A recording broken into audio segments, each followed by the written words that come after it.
Church करू आणि म्हणून मी हेल्प मागितली की सर्वांनी पास्टरांशी येण्या जाण्यास आपल्याला मदत करायची होती. बाकीचं तर जेवण इत्यादी सुविधा सर्व मुलाबद्दल मी केली. तर पास्टरांशी येण्या जाण्याचं आपल्या मंडळीद्वारे आपण मदत केली. म्हणून ज्यावेळी बहिणींनी भावांनी मदत पाठवली ती सर्व मी पास्टरांना सेंड केली त्यांचे येणे जाण्यासाठी. आणि म्हणून ख्रिस्तामध्ये मी सर्वांचे आभारी आहे की तुम्ही वेळेवरती मदत पाठवली, त्यासाठी प्रभूला मी धन्यवाद देतो. प्रभू तुम्हाला आशीर्वादित करो. आपलं जे पळणं आहे ते सांसारिक नाही, तर आपलं पळणं आध्यात्मिक आहे. आणि म्हणून आपली संपूर्ण नजर आपल्या प्रभूकडे असली पाहिजे. संडे स्कूल चालू आहे ना व्यवस्थित? येतात सर्व संडे स्कूलला? कुठे गेलं नहीं, ये हमेशा का होता है। जैसे ही लास्ट का गाना बजता ना, बच्चे लोग सारे बाहर भाग जाते किती सांगा ते जातात, गाना नहीं गाते, क्लॅप नहीं करते. समजा ना बघा. ओके, ठीक आहे. आपण वचनाकडे जाऊया. थोडंसं संडे स्कूलच्या आम्हाला थोडं लक्ष राहू दे. वैयक्तिक आपल्या आई वडिलांनी मी जास्त लक्ष ठेवत त्यांना घरी आले थोडंसं समजून सांगा गेली करून त्यांनी वचन चालू असतात पुढे जाऊन इथं काही नका बोल चर्च चालू आहे वैयक्तिक तुमचं घरी असतो. तुम्ही थोडेसे 2 फटके मारले तरी मी चालेल. घरी मार आपण तिथे नका. आणि कारण की आपली जी शिस्त आहे हीच इतरांवरती इफेक्ट टाकते. आणि म्हणून आपण जिथे बी जातो भेंड्यामध्ये सर्व मुलं शांत बसले होते, त्यासाठी मुलांचे आम्ही आभारी आहोत. टाळ्या वाजवून कारण की तिथे एकदम शांत बसले होते. आणि तसेच शांतता इथे बी ठेवावी अशी अपेक्षा आहे तुमच्याकडून. आणि वचन संपेपर्यंत, कारण की काय होतं आपण गीत गातो, गीत याने प्रभूची स्तुती. आणि ज्यावेळेस आपण प्रभूची स्तुती करतो आणि मग प्रभू येतो आणि प्रभू येतो आणि आपण निघून जातो, हा मग आपण प्रभूला किती मान्यता देतो, त्याला किती महत्व देतो हे आपल्या चाल वर्तणुकीकडून दिसते. म्हणून आराधना आणि वचन हे खूप महत्वाचं आहे. हेच तर चर्च आहे. मग नाहीतर मग कधी चाललंय, कधी आले, कधी उठतायत, कधी बसतायत, डिसिप्लिन नाही. तर मग प्रभूच्या उपस्थितीमध्ये डिसिप्लिन असलं पाहिजे. काय तुम्ही माझ्या बरोबर आहात? वेळेवर येणं, वेळेवर बसणं, गीतांबरोबर सहभागिता घेणं, टाळ्या वाजवणं, घरी गेल्यानंतर ती गाणी ऐकणं, हे आपलं डेली रुटीन राहू द्या. म्हणजे टाळ्या कशा वाजवायचं हे बी तुम्हाला समजेल. तर तुम्ही गाणेच ऐकणार नाही तर टाळ्या कशा वाजवायचं त्या गाण्यावरती ते बी तुम्हाला समजणार नाही. मी म्हणत नाही की तुम्ही क्लास लावा, झंड्या वाजवा, ढोलकी वाजवा, टाळ्या वाजवा, पण तो टाळ्या अशा वाजवा की ते गाण्याला मॅच झाले पाहिजे. काय माझ्या बरोबर आहात तुम्ही? याच्यासाठी काय करावं लागेल? आपल्याला मेहनत करावं लागेल थोडीशी. म्हणजे काय, तुम्ही ज्यावेळेस कामावर जाता, घरी बसता, जे आपण गाणे गातो ते तुम्ही YouTube वरती टाका, ऐका, त्याची चाल कशी आहे, त्याचे सूर कसे आहे, मग त्याच्याबरोबर टाळ्या कशा आहे हे तुम्हाला आपोआप येईल. मग त्याच्यासाठी आपल्याला थोडीशी मेहनत जरूर करावं लागणार आहे. काय माझ्या बरोबर आहात? भाऊ, सर्व भाऊ मेहनत घेत आहेत. प्रत्येक सॅटर्डेला आम्ही एकत्र जमतो आणि जी कमी गटी आहे ती हळूहळू दूर करण्याचा आम्ही प्रयत्न करत आहोत. म्हणजे सुमधुर आराधना कशी करायची, प्रभूला आवडणारी भक्ती कशी करायची, यासाठी आम्ही शनिवारचा दिवस अवकाश करून ठेवलाय की त्या दिवशी आम्ही प्रॅक्टिस करतो, बसतो, गातो. वेळ खूप होतो, कधी कधी 12 वाजतात, कधी 1 वाजतात, परंतु आम्ही प्रॅक्टिस करत राहतो. यामध्ये काय थोडीशी मेहनत केली तर प्रभू त्याच्यामध्ये आपल्याला त्याचा हातभार लावतो आणि आपल्याला तो मदत करतो. काय बरोबर आहात माझ्या तुम्ही? हे तुम्ही प्रॅक्टिस डेली तुमच्या घरामध्ये बी करत राहा. घरात गाणे लावत राहा, वातावरण करत राहा प्रभूचं तयार. प्रभूला काम करण्यासाठी आपल्याला वातावरण तयार करावं लागते. जर तुम्ही वातावरण तयार करणार नाही तर प्रभू काम करणार नाही. वातावरण तयार करणं म्हणजे काय फुल टाकणं नाही, सुगंध अगरबत्त्या लावणं नाही. वातावरण तयार करणं म्हणजे काय, तुम्ही सहभागिता घेणे कशामध्ये, जे गीत होत आहे त्याच्यामध्ये सहभाग घ्यायचा आहे. आपण एक प्रेक्षक म्हणून नाही बसायचं की समोर चाललाय काय म्हणतात त्याला सर्कस आणि जोकर नाचतोय, सगळे मजा घेत आहेत. परंतु आपण बी जसं जोकर आहे त्या जोकर सारखं करायचं आपल्याला प्रयत्न करायचा आहे. आम्ही बोलताय कारण की आपण सर्वजण जोकर आहोत. हालेलुया. जोकर म्हणजे काय? सर्वांना आनंद देणारे आहे ना, सर्वांना काय आनंद देणारे, स्वतः दुःखात राहणारे परंतु दुसऱ्याला आनंद देणारे. हालेलुया. पौलाकडे तुम्ही बघा, पौल म्हणतो मी दुःख सहन करतो, सगळं काही मी कष्ट सहन करतो, परंतु मी तुमच्यासाठी मी आनंदी जीवन जगतो, तुमच्या समोर आनंदी जीवन जगतो, परंतु देहामध्ये खूप दुःख आहे. आणि तो म्हणतो प्रभू मध्ये सर्वात आनंद का. एक काम करा बहिणींनो आणि भावांनो, ज्यावेळी चर्च मध्ये येतात तर प्रभूला काम करण्याचं वातावरण तयार करा. मग वातावरण कसं तयार करणार? वचन बोलताना हालेलुया बोला, प्रेज लॉर्ड बोला. तुमच्या हृदयाला जर लागलं वचन तर बोला ना. तुम्हाला कोणी रोखवलंय?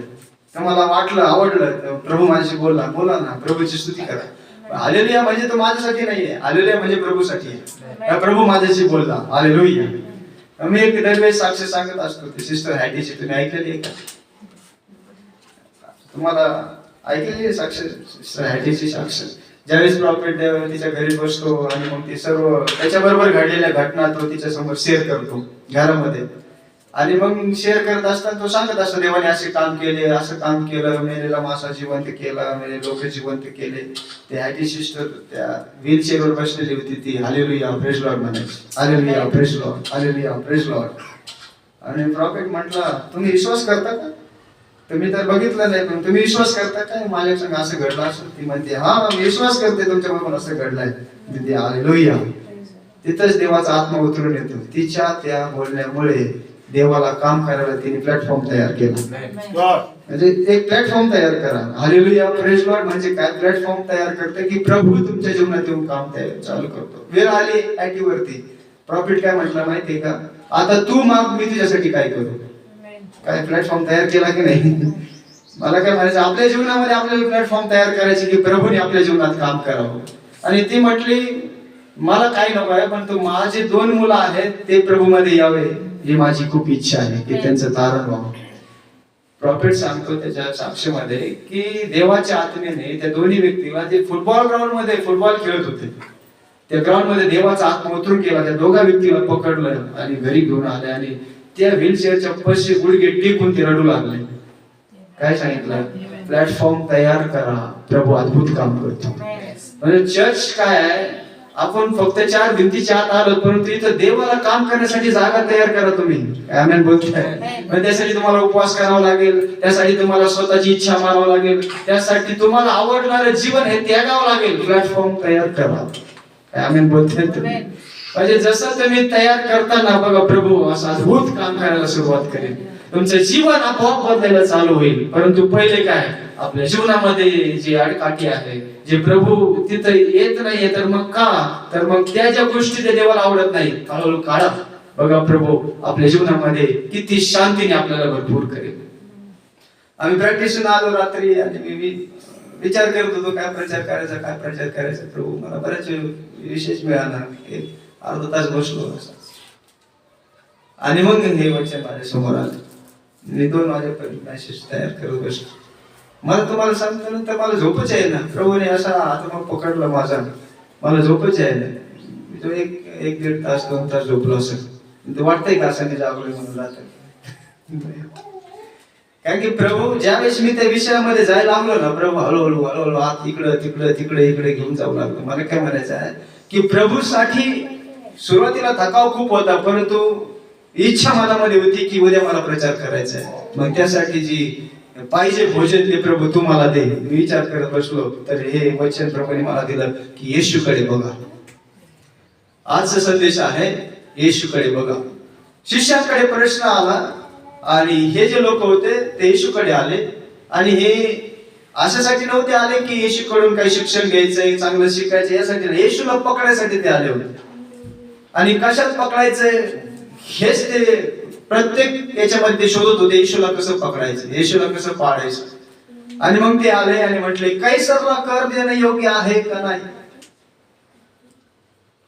प्रभू त्यांना म्हटलं तो शिक्का आहे तुमच्याकडे, तो शिक्का माझ्याकडे आला. पण त्यांनी शिक्का येशूच्या हातामध्ये दिला. आणि शिक्का येशूच्या हातामध्ये, इकडे लक्ष द्या, शिक्का येशूच्या हातामध्ये आहे. आणि प्रभू त्याला काय म्हटलं माहिती, त्या लोकांना काय म्हटलं, याच्यावरती मुखवटा, काय शब्द, याच्यावरती मुखवटा कोणाचा आहे, ते काय म्हटले, कैसरचा. याच्यावरती लेख कोणाचा आहे, म्हणे कैसरचा. म्हणजे कैसरचं आहे ते कैसरला द्या, जे प्रभूचं आहे ते प्रभूला द्या. आता मला सांगायचं आहे, मुखवटा त्यांना कैसरचा दिसला, परंतु हा मुखवटा त्यांना दिसला नाही जो देवाचा खुद होता. समजतंय का मला काय सांगायचं आहे, की देव तो शिक्का घेऊन उभा होता, परंतु हा मुखवटा तुम्ही ओळखताय, हा मुखवटा ओळखत नाही का आपण, समजत की नाही. स्पष्ट बघा तुम्ही आत्मा कशा आपल्याला घेऊन चालत आहे, की आज आपल्याला त्या शिक्क्याकडे नाही बघायचं, आपल्याला येशूकडे बघायचं आहे. जर तुम्ही येशूकडे बघाल तर तुमच्या जीवनामध्ये सर्व निराशा निघून जाईल. हालेलुया.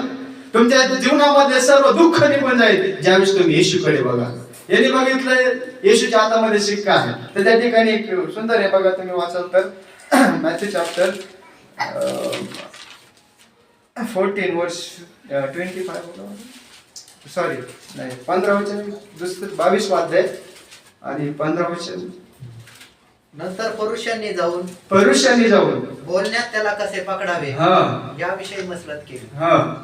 आणि त्यांनी आपल्या शिष्यांना हेरोदी यांच्या बरोबर त्याच्याकडे पाठवून म्हटले, हे गुरु, आम्हास ठाऊक आहे की तू खरा आहेस, व देवाचे मार्ग खरेपणाने शिकवतोस, व कोणाची भेट धरीत नाहीस, कारण तू माणसाच्या तोंडाकडे पाहत नाहीस.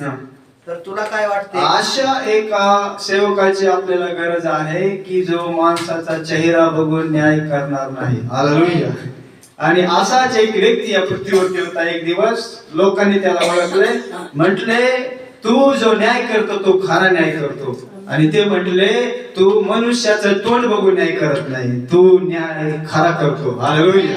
अशा एका पास्टरची आपल्याला गरज आहे की तो तोंड बघून नाही, तुमची धनदौलत बघून नाही, तुमचं जीवन परिवर्तित करणारा मेसेज घेऊन येईल. अशा सेवकाची आपल्याला गरज आहे. लोक म्हणतात तो दानदर्शन देतोय, मग त्याच्या विरुद्ध कशाला बोलवतोय, ते तरी येतोय नटून खटून, तरी कशाला बोलायचं नाही, मग ते दर्शन घेऊन जाईल. नाही, तुमच्या दान दर्शनावरती प्रभूची सेवा चालत नाही, प्रभूची सेवा वचनावरती चालते. म्हणून एका सेवकाला पूर्णपणे कडू संदेश घेऊन येणं गरजेचं आहे, कारण की कडू औषध मनुष्याचं जीवन, जे आजार त्याला लागलेला आहे ते बरं करते. म्हणून हा भीड भाट ठेवत नव्हता प्रभू. जे सत्य आहे ते सत्य, म्हणजे काळ्याला काळ आणि पांढऱ्याला पांढरं म्हणणारा आपला प्रभू आहे. काय म्हणून बोलते, आज देवाच्या लोकांना जर तुम्ही त्याचे फॉलोवर आहात तर काळ्याला काळ म्हणाल, पांढऱ्याला पांढर म्हणाल. नाही तर आहे ना, पिता पुत्र पवित्र आत्मा का, असं आहे का? हा बरोबर आहे ना, येशूच्या नावात बरोबर आहे ना. नाही, काळ्याला काळ आणि पांढऱ्याला पांढरं. हालेलुया. जे सत्य आहे ते सत्य आहे, ते खोटं आहे ते खोटं आहे. बायबल मध्ये लिहिलेलं आहे, सत्य तुम्हाला समजेल, सत्य तुम्हाला बंधनातून मुक्त करेल. म्हणून प्रथम पाप आहे ते पापच आहे, लबाडच आहे. तुम्ही काही म्हणा नाही, थोडं बोलल्याने काय होतं, नाही, लबाडच आहे. आणि जे सत्य ते सत्यच आहे. आमेन बोलताय तुम्ही. जर तुम्ही येशूचे फॉलोवर आहात तर त्याच्याकडे तुम्ही बघा आणि चला की तर त्याने आपलं जीवन कसं जगलेलं आहे. येशूच्या हातामध्ये शिक्का आहे आणि सर्वांचं लक्ष त्या शिक्क्याकडे आहे. परंतु तो जो शारीरिकरित्या मध्ये उतारले होता तो कोण होता, तर बायबल मध्ये असं लिहिलेलं आहे, 1 तिमोथेय 3 अध्याय आणि 16 वचनामध्ये, तो मुखवटा कोणाचा होता जो त्या सर्वांसमोर विराजमान होता. 1 तिमोथेय 3 अध्याय 16 वचन. आजचा विषय आहे येशूकडे बघा. 3:16 1 तिमोथेय 3:16. आणि सुभक्तीचे गुज निर्विवाद मोठे आहे. सुभक्तीचे गुज निर्विवाद मोठे आहे. सर्वांनी काढलं 1 तिमोथेय 3:16. आणि सुभक्तीचे गुज निर्विवाद मोठे आहे. देव देहात प्रकट झाला, आत्म्यात न्याय ठरला, देवदूतांच्या दृष्टीस पडला, राष्ट्रांमध्ये गाजवला गेला, जगात त्याच्यावर विश्वास ठेवण्यात आला, तो गौरवात वर घेतला गेला. हालेलुया. हालेलुया. काय लिहिलंय, भक्तीचे गुज रहस्य सर्वात मोठा आहे. काय मोठा आहे? गिटार वाजवणं, जांबे वाजवणं, ढोलकी वाजवणं. भक्ती जे भक्ती आपण करत आहोत ती खूप गंभीर आहे. का गंभीर आहे? कारण की देव देहामध्ये प्रकट झाला. त्याच्याविषयी बायबल मध्ये असं दिलेलं आहे. कलसीकारास पत्र 2 अध्याय आणि 9 वचन. कलसीकारास पत्र 2 अध्याय आणि 9 वचन.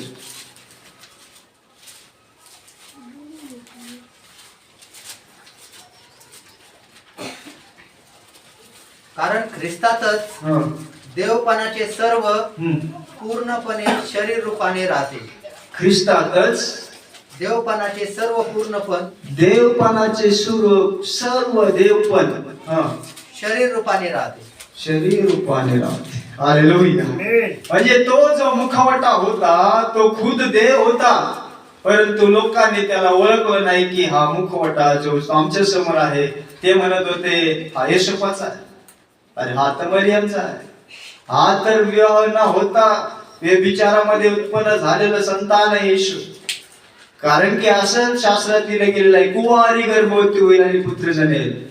ज्यावेळेस कुवारी गर्भवती झाली आणि ज्यावेळेस ती पुत्र जन्मली तर त्यावेळेस लोक म्हटले नाजायत आहे, व्यभिचारापासून उत्पन्न झालेला आहे.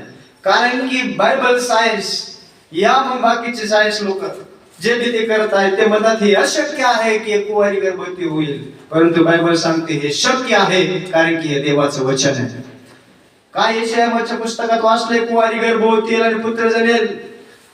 ऍक्च्युली 700 वर्षापूर्वी यशाया पृथ्वीवरती होता. येशू ख्रिस्ताच्या 700 वर्षापूर्वी त्यांनी भविष्यवाणी केली होती की कुवारी गर्भवती होणार आहे. 700 वर्ष लागले ते वचन पूर्ण होण्यासाठी. 700 वर्षानंतर एक कुवारी गर्भवती झाली आणि ती पुत्र जन्मली. आणि ज्यावेळेस ते पुत्र जन्मली प्रचार तर चालू होता यशायाने केलेले भविष्यवाणीचा की कुवारी गर्भवती होणारे, कुवारी गर्भवती होणारे, मशिया येणारे, कुवारी गर्भवती होणारे. प्रचार चर्च मध्ये चालू होता. परंतु ज्यावेळेस वेळ आली एक कुवारी गर्भवती झाली तर त्यावेळेस ते म्हटले अरे ही तर नाजायत संतान, हिने ते विचार केलेला आहे. त्यावेळेस त्यांना ते समजलं नाही की येशयाने सांगितलेलं वचन आता पूर्ण होत आहे. काय मला तुम्ही माझ्या बरोबर आहात का? की जर वचन बोललं गेलंय त्याची परिपूर्णता कुठं आहे, तिथं जर आपण चुकलो तर आपला नाश आहे. वचन प्रचार केला जातोय परंतु पूर्णता कुठे होत आहे? पूर्णता आपल्या समोर होत आहे, ती पूर्णतेला आपण पकडत नाहीये तर मग आपल्यासारखा भाग्य मनुष्य नाही. सर्वशास्त्री आणि फरीसी धर्माचे ठेकेदार हेच प्रचार करत होते कुवारी गर्भवती होणारे, कुवारी गर्भवती होणारे. ज्यावेळेस झाली तर तिला नाव ठेवले. येशू ज्यावेळेस समोर आला तर म्हटले अरे याला तर बाप नाहीये, बिगर बापाचे संतान आहे. ज्यावेळेस त्याने दुष्ट आत्माला काढले तर मला भूताच्या सहाय्याने दुष्ट आत्मे काढतो. मग येशू त्यांना म्हटला मी जर भूताच्या सहाय्याने काढतो मग तुमचे पुत्र कशाने काढतो? भूतच भूताला काढू लागले तर त्याचं राज्य कसं टिकेल? मग याला काढण्यासाठी एक वेगळी सामर्थ्य लागणार आहे. आणि मग प्रभू म्हणत होता मी परमेश्वर आहे. आमेन बोलतायचे. जो देहामध्ये होता तिथं ते त्याला ओळखण्यास चुकले आणि आजही आपले आजूबाजूचे सर्व जे बायबल वाचतात ते इथं चुकून राहिले की शास्त्रामध्ये लिहिल्याप्रमाणे बायबल मध्ये लिहिलं आहे की देवाचं देवपण पूर्णपणे ख्रिस्तामध्ये विराजमान आहे. ख्रिस्तात तो विराजमान आहे शरीर रूपाने. पौल का असं बोलतो? वाचा ना तिथे 2:9 कलश 2:9 मध्ये ख्रिस्तात कारण ख्रिस्ताच्या ठाईच देवपणाची सर्व पूर्णता मूर्तिमान बसते का? म्हणजे देव कुठे बसत आहे? ख्रिस्तामध्ये. आणि म्हणून मला सांगायचं आहे की जो ख्रिस्त आहे तो कोण आहे त्याच्याकडे बघा की तो कोण आहे. मग बायबल मध्ये एक ठिकाणी असं लिहिलंय 1 तिमोथेय 2 अध्याय आणि 8 वचन. जर आपण ख्रिस्ताच्या अनुयायी आहोत, ख्रिस्ताच्या मागे आपण चलत आहोत तर एक मुद्दा आहे की जसा तो नम्र झाला तसा आपल्याला नम्र बनायचं आहे. तर बायबल मध्ये काय लिहिलंय बघा.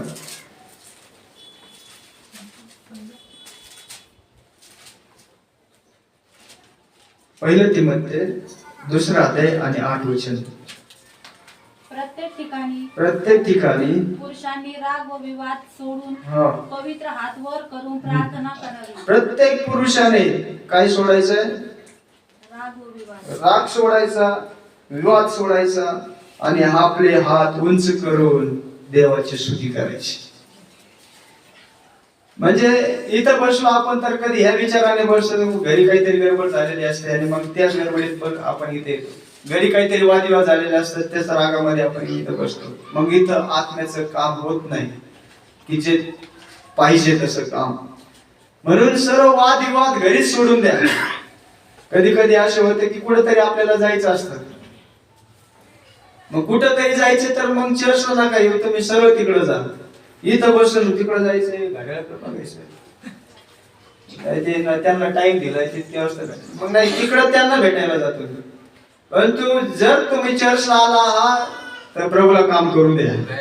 आम्ही बोलताय तुम्ही टाइमाकडे बघू नका हो, कारण की टाइम हा tick tick tick tick tick चालूच राहणार आहे आपल्या जीवनामध्ये आणि एक दिवस समाप्त होणार आहे. मग संडेच्या दिवशी काय अपॉइंटमेंट कोणाला दिली असेल, मी इतके वाजता येणार, तुम्हाला डबे देणार, तुम्हाला तितकं देणार, पुढे चाललाय, तुम्हाला वचनच मिळणार नाही. मग त्याचा अर्थ असा तुम्ही येऊच नका चर्चला. जेव्हा तुम्ही फ्री माइंड असतात तेव्हा या, त्यावेळेस तुम्ही काहीतरी घेऊन जाता, काहीतरी घेऊन आलेला आहात. असंच कधी कधी गडबडी होते, कोणाला तरी भेटायला जायचं असतं, मला हॉस्पिटलमध्ये जायचं, डबा घेऊन आलेला असतं, म्हणतं आता डबा गार होईल, डबा गार होईल, कधी घेऊन जाईल, कधी घेऊन जाईल. मग सगळं लक्ष त्या डब्याकडेच. प्रभू काय बोलतोय, वचन काही राहिलं नाही, उशीर झालाय नाही, पूर्ण लक्ष प्रभूकडे लागलं पाहिजे. आणि जर तुम्ही कोणाला म्हटलेलं आहे की मी तुला भेटणार आहे, तर तुम्ही प्रभूला सांगा ना, प्रभू ती वेळ बरोबर घडून आणेल. प्रभूच्या हातामध्ये आहे.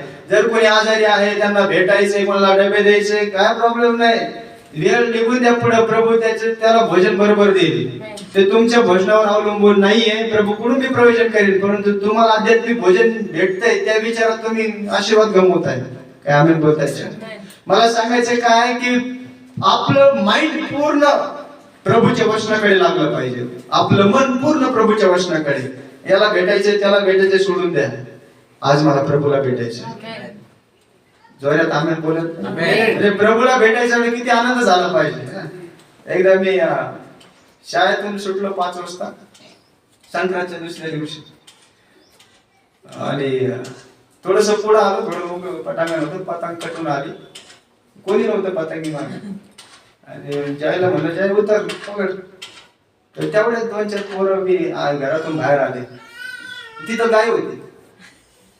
आणि ते नेमकं ती पतंगचा धागा जो आहे तो गायीच्या बरोबर त्या तिच्या डोक्यासमोर होता नाही, तिथून शिंग आहे तिथून.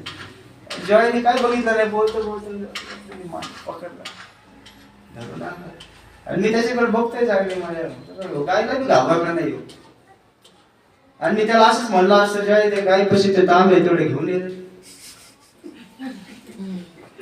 म्हणजे त्याचं पूर्ण लक्ष कुठं होतं माहितीये का, पतंग आणि धागा. तसंच आहे, आज तुम्हाला काही दिसलं नाही, फक्त पतंग आणि धागा. आज जीवनाचा मकसद एकच आहे, जर तुम्हाला आनंद घ्यायचा आहे तर तुम्हाला फक्त पतंग आणि धागा बघायचा आहे. आणि जरी पतंग लांब असली तरी धागा पकडायचा. आम्ही बोलतोय, प्रभू जरी लांब असला ना, धागा पकडा. आणि ते म्हटले, मी कसं प्रभू, मला आरोग्य नाही, आता गर्दी खूप जमलेली आहे, धनसंपत्ती सगळी गेली, पण ती म्हटली धागा पकडणार, वस्त्राचा गोंडा पकडणार, फक्त गोंडा पकडला, पतंग हातात येणार. असं हे रस्सी पकडा, येशू तुम्हाला मिळणार. एक वचन पकडा, त्या वचनातच येशू सामावलेला आहे. ब्रदर, तो इतका साधारण आहे. एक वचन घरी घेऊन जा, अख्खं स्वर्ग तुमच्या घरी येते. स्वर्गात ब्रदर, स्वर्गातला जेवढी किंमत नाही तेवढी वचनाला किंमत आहे. म्हणून देवाचा सेवक, आपण त्याचा फॉलोअर आहोत, तो काय म्हणतो माहितीये का, एक वेळ मी स्वर्गात नाही, मी देवाच्या वचनावर उभा राहायला तयार होईल. मनुष्याने विचारले, स्वर्गात नाही? आणि आपली धावपळ तर स्वर्गासाठी आहे. ते नाही, स्वर्गासाठी नाही, मी माझ्या प्रभूच्या वचनासाठी उभा आहे. म्हणजे असं कसं काय, म्हणजे आकाश आणि पृथ्वी नाहीशी होईल, देवाचं वचन नाहीसं होणार नाही. बघा त्याचे विचार किती वर गेलेले आहे.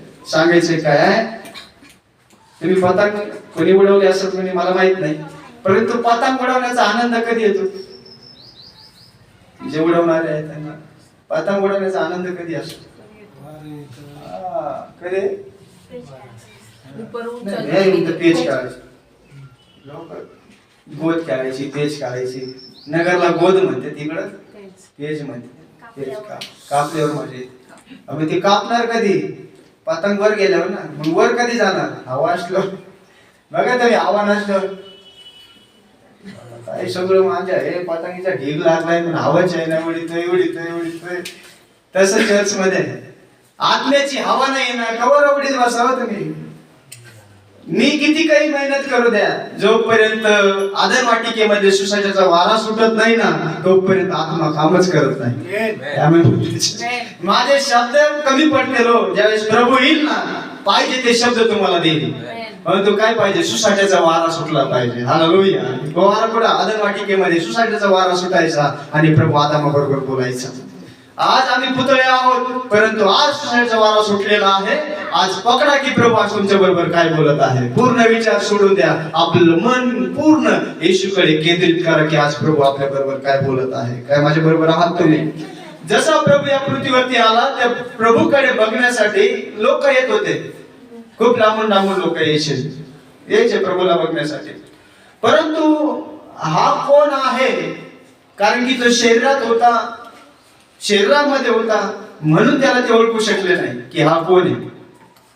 परंतु तो ज्या वेळेस शरीर सोडून गेला, तर त्यावेळेस तो तुम्हाला आणि मला समजला की तो कोण आहे. परंतु शरीरात असताना म्हटलं येशूपाचा आहे, हा सुताराचा मुलगा आहे, अरे हा तर व्यभिचारामध्ये उत्पन्न झालेला आहे. परंतु तो नव्हता. म्हणून बायबल मध्ये असं लिहिलेलं आहे, ज्याने मला बघितले त्याने, बरोबर, ज्याने मला बघितले त्याने. असं कधी होऊ शकतं का? शक्य आहे का? जॉय आणि जॉय मी नसताना जॉय तो बरोबर म्हटला, मला बघितलं म्हणजे माझ्या बापाला बघितलं. शक्य आहे का? शक्य आहे का? मला बघितलं म्हणजे माझ्या बापाला शक्यच नाही. तुम्ही जॉयला बघता, मला नाही बघू शकणार. तो असं का बोलला? कारण की तोच बाप होता. ज्याने मला बघितले आणि बापाला बघितले, म्हणजे बाप पुढे म्हणतो बाप आणि मी एक आहे. तो म्हणू शकतो का बाप आणि मी एक आहे? नाही म्हणू शकत. जो एक आहे तोच म्हणू शकतो मी आणि माझा बाप एक आहे. बाप माझ्यामध्ये विराजमान आहे. ब्रदर, हे योहानाचं पुस्तक तुम्ही वाचाल ना, तर तुम्हाला हे गोंधळात बी पाडेल आणि योहानाचं पुस्तक तुम्हाला प्रगटीकरण बी देईल की येशू एकच आहे, देव एकच आहे. योहानाचं पुस्तक तुम्ही वाचाल तर. मी तिकडे जात नाही, परंतु आजचा विषय आहे येशूकडे बघा, येशू कोण आहे. आज आपण ज्यावेळेस घरातून चर्च मध्ये येतो, तर आपलं लक्ष कुठे असते? कधी कधी घरामध्येच असतं. आणि घरी गेल्यानंतर स्वयंपाक करायचा आहे, भांडे घासायचे, देव पडलंय, हे राहिलंय, ते राहिलंय. कधी कधी असं वाटतं की बाबा अर्ध्या रास्त्यातून कधी कधी घरी जाते, कुलूप बरोबर लावलंय का नाही म्हणून. लावलंय त्यांनी बरोबर, परंतु त्यांचा त्यांच्यावर विश्वास नाही, बरोबर लावलंय. परत जाते भाऊ शोधे, लावले. चर्च जवळ आले तरी मी विचारच करते, ते लागलं असेल का नाही. दोनदा गेले तरी मी विचारतेच, कारण की माइंड मध्ये तेच बसलेलं आहे, काय लागलंय का नाही कुलूप व्यवस्थित. म्हणजे काय आहे, कुलूप व्यवस्थित लावलं नाही म्हणजे याचा अर्थ काय माहितीये का? त्याचं मन तिकडे का लागलेलं आहे? कारण की घरामध्ये धंदवलत आहे. घरात काय काहीतरी आहे ठेवलेलं, म्हणून सगळं मन घराकडे लागलेलं असतंय ना. म्हणून बायबल सांगते, जिथं तुमचं धन तिथं तुमचं मनही असणार. म्हणून बायबल सांगते की तुमचं धन अशा ठिकाणी एकत्र करू नका की त्या ठिकाणी चोर येतील, त्या ठिकाणी गंज लागेल. अशा ठिकाणी तुमची धनसंपत्ती तुम्ही एकत्र करू नका. तुमची धनसंपत्ती अशा ठिकाणी एकत्र करा की जिथं चोर येणार नाही आणि ज्या ठिकाणी गंजही लागणार नाही. मग असलं ठिकाण आपल्याला शोधायचंय की ते ठिकाण कुठे आहे. आम्ही बोलतात अशा भरपूरशा घटना या जगामध्ये झालेल्या आहे की ज्यांनी आपली प्रॉपर्टी वाढवण्यासाठी कुठेतरी डिपॉझिट ठेवले आणि ती बँकच पळून गेली, ते लोकच पळून गेले. बँक म्हणजे ती जागा तिथंच आहे, ती बिल्डिंग तिथंच आहे, परंतु ते लोक पळून गेले. आणि मग ते मागून त्यांचा शोध चालू झाला, कुठे गेले आउट ऑफ कंट्री. सर्व धंदा उलट. तुम्ही जेवढे पैसे तिथे ठेवले होते, ज्यांच्याकडे दिले तो चोर होता हे बी आपल्याला माहिती होतं. कारण की तो आला होता कोट बिड घालून मस्त, तुम्हाला काय ते घेऊन आला तो ऑफर घेऊन आला होता. काय करा, एवढे द्या म्हणजे एवढे होते, एवढे द्या म्हणजे तेवढे होते. आणि त्यांनी थोडे दिवस ती स्कीम चालवली, लोकांना पूर्ण विश्वासामध्ये घेतलं. लोक 10-10 लाख द्यायला लागले. घडलेली घटना आहे. खेड्यातल्या लोकांनी 10-10, 5-5 लाख रुपये त्यांना दिले डबल करण्यासाठी. आला कसा टाय कोट घालून आला होता.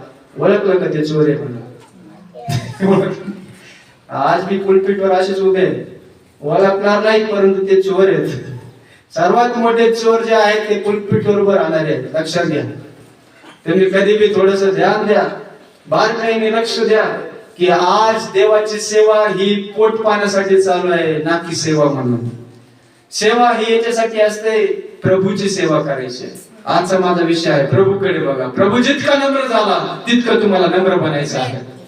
त्याने स्वतःला नम्र केले आणि त्याचे सेवक आज गुंडागिरी करतात, गुंड्या वगैरे. Hallelujah, praise the lord. No, तुमच्यामधून ख्रिस्त झळकत नाहीये, नम्रतेमध्ये ख्रिस्त झळकतो. काय आमेन बोलतायचे? प्रभूने स्वतःला इतकं नम्र केले की त्याच्या आपल्याने त्याला ओळखले नाही. ते म्हटले आमचा जर तो येणार आहे मसीहा तर तो राजदरबारामध्ये असेल.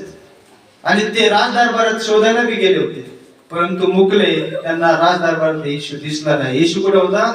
गवानीमध्ये होता. बेथलेहेम मध्ये गवानीत त्याचा जन्म. इतकं त्याने स्वतःला नम्र केले. नम्रतेमध्येच प्रभूची महानता आहे. हालेलुया. नाहीतर आज जग म्हणते झुकूंगा नहीं, झुकना पडेगा. प्रभु के लिए झुकना ही पडेगा. नाही तर लोक बोलतात झुकूंगा नाही, हे चालणार नाही. ख्रिस्तामध्ये आपल्याला झुकावं लागणार आहे. काय आमेन बोलतायचे? तुम्ही धन दौलतदार असताल, तुम्ही तुमचे ज्ञान बुद्धी असेल, तुम्ही जे काही असतात ते तुमच्या घरचे, इकडे आल्यानंतर तुम्हाला झुकावंच लागेल. तुम्ही किती चांगलं राहताय, तुम्ही किती चांगले सेंटच्या बाटल्या वापरताय, तुम्ही किती सुंदर स्वतःला सजवताय, तुम्ही तुमच्या घरचे, इथं आल्यानंतर आपण सगळे एक आहोत. आमेन बोलताय? आपण इकडे आल्यानंतर ना दीन आहोत, ना दरिद्र आहोत, ना उच्च ना नीच, ना धनवान. आपण ख्रिस्तामध्ये सर्व एक समान आहोत. काय आमेन बोलताय? मला काय म्हणजे याकोब म्हणतो की आपण सर्व ख्रिस्तामध्ये एक समान आहोत. नाही तर तो खूप देतो पैसे, त्याला पुढे बसवा, आणि ते खूप मदत करतो, त्याला तिकडे बसवा. मग त्याचीच वावा चर्च म्हणते. बाकीच्यांनी काय केलंय म्हणून याकोब म्हणतो मतभेद ख्रिस्तामध्ये नसावा. तुम्ही आणखी बी शारीरिक आहात. जर तुम्ही आध्यात्मिक असता तर तुम्ही समजले असते वधस्तंभावरती प्रभूने वेगळी करणारी जी भिंत होती ती दूर केली आणि ख्रिस्तामध्ये आपल्याला सर्वांना एक केले. काय ते धर्मी लोक होते, पवित्र लोक होते, आणि काय ते पापी लोक होते. त्या पापी लोकांना धर्मी लोकांमध्ये बसवलं. हालेलुया. म्हणजे वेगळी करणारी भिंत प्रभूने पाडली. ख्रिस्तामध्ये प्रभूने आपल्याला एक केलेलं आहे. म्हणून प्रभूकडे बघा की प्रभूने जे काम केलं आहे ते काम तुम्हाला आणि मला करायचं आहे. नम्रता धारण करा, कारण की नम्रतामध्ये ख्रिस्त आहे. बायबल मध्ये असं लिहिलेलं आहे बघा, 1 तिमोथेय 2 अध्याय 9 वचन बघा. 1 तिमोथेय 2 अध्याय 1 Timothy chapter 2 verse 9. तसेच स्त्रियांनी स्वतः साधेल अशा वेशाने कसं म्हणजे शोभेल असं वेशान म्हणजे काय? वस्त्रांनी आपणास भिडस्तपणाने व मर्यादेने शोभवावे. आपल्या भिडस्तपणाने आणि मर्यादेने शोभवावे. हालेलुया. नाही तर लगेच घालायचं नाही इकडून इतकं पाठलेलं सगळं. असं स्वतःला शोभवावे की आपले जे अंग प्रदर्शन नाही झालं पाहिजे. मी हे का प्रचार करत आहे? मी बाहेर नाही, आपलं चर्च आहे म्हणून मी तुम्हाला सांगतोय की आपलं जे वर्तणूक आहे भिडस्तपणाची असावी. प्रभूची भक्ती करणाऱ्या स्त्रिया जशा राहतात त्यांचा स्वभाव आपल्यामध्ये असला पाहिजे. मी फक्त स्त्रियांसाठी नाही म्हणत, पुरुषांसाठी बी, की आपल्यामधून देवाची भक्ती करणारा स्वभाव आपल्यातून दिसला पाहिजे. असं नम्रता आपण धारण केली पाहिजे. म्हणजे स्पष्टपणे पौल म्हणतो त्या ठिकाणी कसं ना, स्त्रियांनी साधेल अशा तसे स्त्रियांनी स्वतः साजेल अशा वेशाने आपणास भिडस्तपणाने व मर्यादेने शोभवावे. केस गुंफणे आणि सोने मोते व मौल्यवान वस्त्रे यांनी नव्हे, तर देव भक्ती स्वीकारलेल्या स्त्रियांस शोभते तसे देव भक्ती स्वीकारलेल्या स्त्रिया वर्तणुकीत कसे असतात ते कोपणे पाडी. म्हणजे त्यांचं जे वर्तणूक आहे ते पूर्ण नम्रतेच असत. ते लोकांना दाखवण्यासाठी नसते, ते फक्त आपल्या पतीला प्रसन्न करण्यासाठी जीवन जगते. ती असते देवभक्ती करणारी स्त्री. स्वतःला शोभेल, स्वतःला भक्तीचं जीवन आपण जसं जगणार आहोत, वचनाला मॅच होईल असं आपलं जीवन असलं पाहिजे. म्हणून पुढे असं दिलेलं आहे, वाचा पुढे पाऊल या गोष्टी का असं ठेवतो. वाचा. तर देव भक्ती स्वीकारलेल्या स्त्रियांस शोभते तसे सत्कृत्यांनी आपणास शोभवावे. स्त्रीने सर्वस्वी अधीनतेने निमूटपणे शिकावे. स्त्रीला शिकवण्याची अथवा पुरुषावर धनीपण चालवण्याची परवानगी मी देत नाही. तिने निमूटपणे बसावे. मी परवानगी देत नाही. कशाची? की स्त्रीने पुरुषाला शिकवावं. मग मी कशाची परवानगी देतो? की तिने आपल्या पतीच्या अधीन राहून, पती बरोबर राहून पतीकडून शिकायचंय. काय आनंद बोलतोय. हे वचन का असं सांगितलं गेलेलं आहे? कारण की ख्रिस्ताला नम्रता आवडते. हालेलुया. म्हणजे पहिली स्त्री जिने स्वतःमध्ये असा स्वभाव घेतला की ती पापात पडली, आणि ते पाप आज भी आपल्याला सतावत आहे. आज भी कोणाला टीबी होतोय, कोणाला कॅन्सर होतोय, कोणाचं शुगर वाढतंय, कोणाचं बीपी वाढतंय. हे सर्व आजार कुठून आले? हे अधर्माटिकेत घडलेलं पाप आहे की ज्या गौरवी शरीरात होतो तिथून आपण पापामध्ये पडलो, आणि त्या पापामुळे आज आपल्याला इतका त्रास होत आहे. प्रार्थना करायला बसलो तरी मी झोप येते, बायबल वाचायला लागलो तरी झोप येते. हे काय? आपल्याला आवड आहे वचनाची, आपल्याला आवड आहे भक्तीची, परंतु ती करू देत नाही ते हे शरीर. मग हे शरीरामध्ये असं कोणता अंश शिरला की जेणेकरून तो बायबल वाचू देत नाही, जेणेकरून तो प्रार्थना करू देत नाही, जेणेकरून तो संगती करू देत नाही. असं एक पापाचं बीज ह्या शरीरामध्ये शिरलंय की ते हळूहळू वाढतं आणि पवित्रतेला झाकतं. म्हणून मला सांगायचंय की जसं तुम्ही ज्याला ते का जे खाऊ घालताल ते वाढत राहील. म्हणजे तुम्ही आत्म्याला खाऊ घाला, आत्मा वाढेल. शरीराला खाऊ घाला, शरीर वाढेल. बघा, आपल्या शरीरामध्ये जर कोणाची विटॅमिन कमी पडले, vitamin A, B, C, D, काय विटॅमिन असेल, ते शरीरामध्ये जर कमी पडलं, आपण काय म्हणतो? डॉक्टर काय म्हणतात? हे खा, ते खा, हे फळ खा, अंडे खा. पण ते खाल्ल्याने तुमचं काय होईल? विटॅमिन वाढेल. माझ्या बरोबर आहात का? म्हणजे नाशवंत अन्नाच्या द्वारे जर शरीराला ताकद मिळते, तर माझ्या प्रभूने दिलेल्या अविनाशी भोजनाद्वारे तुम्हाला ताकद मिळणार नाही का? अहो, हे शारीरिक डॉक्टर म्हणतात शरीराला ताकद मिळण्यासाठी फ्रूट खा. माझा प्रभू म्हणतो आध्यात्मिक ताकद मिळवण्यासाठी हे फ्रूट खा. हे फ्रूट आहे ना, अनंतकालिक जीवन देणार आहे. तुम्ही 40 दिवसही बिगर अन्नाचं राहू शकता, फक्त पाणी प्या. हे वचन तुम्हाला समजेल की स्वर्गातून उतरले जिवंत भाकर आहे. जगू शकता. जगलेत एलिया, मोजेस, येशू 40 दिवस निराहार. किती दिवस? त्यांना कोण ताकद देत होत? प्रभू. आजही आपण शरीरामध्ये का पडत आहोत? कारण की शरीराला आपण जीव लावत आहोत. म्हणून आपला झुकाव पूर्ण शारीरिक गोष्टीकडे, आध्यात्मिक गोष्टीकडे झुकाव ठेवा. आत्मा कसा वाढत चालतो? आध्यात्मिकतेमध्ये वाढत चालतात तर शरीर हळूहळू दबत चालेल. त्याच्या शरीरावरती सुरकुट्या येतील. बघा, 2-3 दिवस उपास करू नका. उपास करा आणि बघा, शरीर सुकाडलेलं असेल, पोट आत गेलेलं असेल, आणि मग आत्मा बलवान आहे, शरीर कमजोर आहे. हे तिथून सुरुवात झालेलं आहे की तुम्हाला जे करायचं आहे, की तुम्ही करू इच्छित होता धार्मिक जीवन जगू, परंतु नाही जगू शकत कारण की पापाचा अंश तुमच्यामध्ये आलेला आहे. म्हणून बायबल मध्ये असं लिहिलं बघा, 1 तिमोथी 2 अध्याय आणि 9 वचन बघा. ते वाचलं आपण आता. रोमकारास पत्र 12 अध्याय 18 वचन वाचा.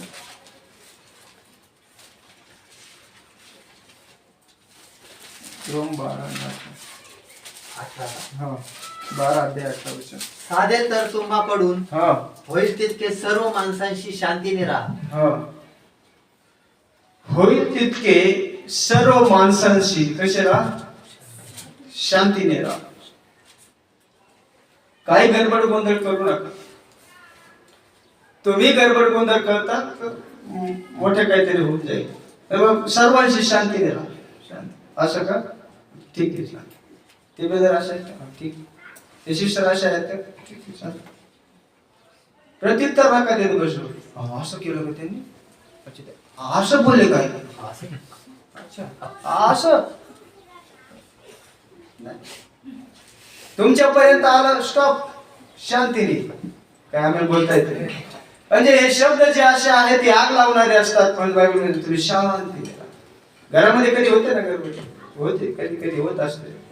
म्हणजे ह्या गडबडीला आपल्याला शांत करावं लागते. म्हणजे सगळेच आपल्या विचाराचे आहेत असं नाही आहे. आहेत का सगळे आपल्या विचाराचे आहेत का? आपल्यासारखे सगळ्यांचे विचार आहेत का? नाही. पण सर्वांना आपल्याला संघ घेऊन चालायचं आहे तर शांतीने घेऊन चला. हालेलुया. नाहीतर कसं ते त्यांचं जीवन जरा वेगळंच दिसतंय मला. ठीक आहे असू द्या, प्रार्थना करा त्यांच्यासाठी. नाही मग ते जरा असंच वागतात, ते असंच बोलतात, ते तसंच करतात. ठीक आहे ना, ते जसं चालतं करू द्या. त्यांना समजून सांगा. ऐकत नाहीये, प्रार्थना करा. प्रभू जरूर काम करेल. हालेलुया. म्हणून त्यासाठी काय जास्त काही गडबड करायची गरज नाही. सर्वांशी शांतीने राहा, नम्रता धारण करा. बायबल मध्ये लिहिले कलशकारास पत्र 4 अध्याय आणि 12 वचनामध्ये 4, 12 आणि 13 बघा. कलशकारास पत्र 4 अध्याय 12 आणि 13 वचन.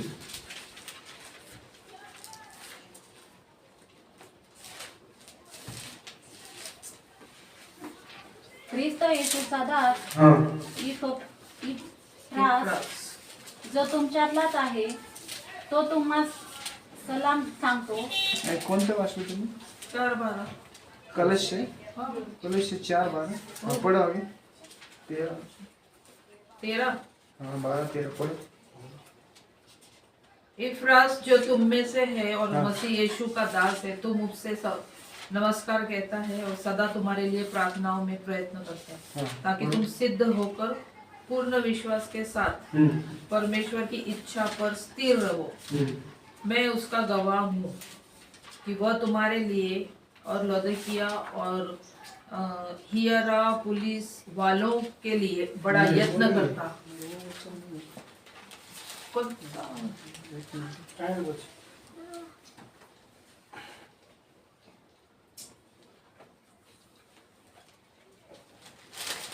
कलशकारास पत्र नम्रता धारण करा. तिथं वचन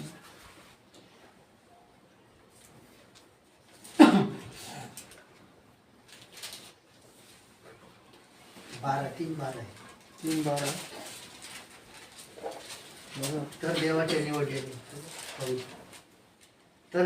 निवडलेले पवित्र. बरोबर 3:12. 3:12. तर देवाचे निवडलेले पवित्र आणि प्रिय यांच्याप्रमाणे तुम्ही करुणेचे हृदय, दयाळूपण, नम्र भाव, लीनता, सहनशीलता ही अंगी द्या. एकमेकांचे सहन करा आणि कोणाचा कोणाविरुद्ध वाद असल्यास एकमेकांची क्षमा करा. ख्रिस्ताने जशी तुमची क्षमा केली तशी तुम्ही करा. ख्रिस्ताने जशी क्षमा केली तशी तुम्ही क्षमा करा.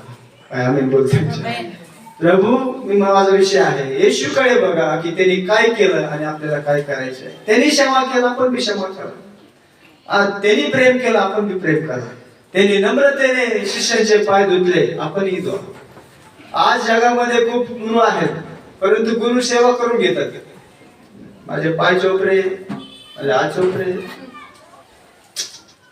गुरु वर्चस्व असतं शिष्यांवरती. आणि मग सांगते चटई टाक रे, झाडून घे रे, चेअर पुसून घे रे, बॅग उठा रे, बॅग पण हे चालू आहे. म्हणजे गुरु सांगतोय हे करा, शिष्य आपोआप करतात तर ठीक आहे, त्यांचा एक सेवाचा भाग आहे, तो आशीर्वाद घेऊन जातील. परंतु कमांड जे करतात ना की "हे असं कर रे, असं कर रे, हे कर रे, ते कर रे, माझ्या याने झाले, असं झालं पाहिजे, तसं झालं पाहिजे", नाही. माझा प्रभू गुरु असताही त्याने शिष्याचे पाय धुतले. असा एक महान गुरु या पृथ्वीवरती झाला. पण त्याने इतकं नम्रता धारण केली आणि नम्रता ही मनुष्याला शिकवली, आणि म्हणून महात्मा गांधींनी तेच नम्रता स्वतःमध्ये अंगीकारली. आणि काय म्हणतो माहितीये, एक गाल मारलं तर दुसरे गाल.